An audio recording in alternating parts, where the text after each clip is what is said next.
What you are looking at right now has been pretty much cleaned up. And what I mean by cleaned up is removing dead branches, pruning the vines. I've always been a big advocate of pruning the vines almost in a military style to allow more sun, to allow a faster, better, bigger crop yield.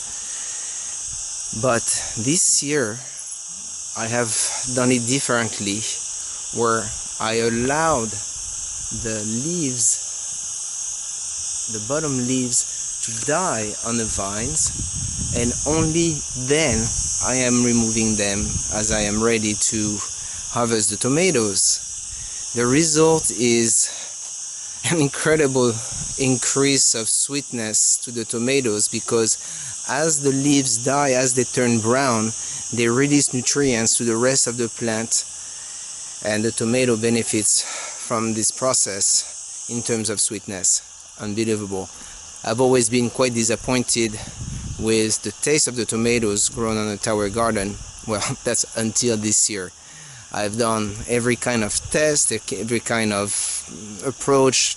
It's planting strategy, but this, as you can see, may not look as good, may not look as clean as the other side, or as what you're about to see, but this is really how I grow them. And I leave those dead leaves for a while, and only when I get closer to harvest the tomatoes do I remove those leaves. The result is, wow, I'm so happy about my tower gardens growing tomatoes, because of course the harvest is abundant, very generous. Look at this. And well, this side has been cleaned. As you can see, there are not so many dead leaves, and I do prune the sucker leaves, and but as you can see, I allow the vine to grow much wilder and almost cascade to a certain extent, and it's a much better approach. So that's something you can do with a smaller tower. In fact, look at this. You see this tower, that one?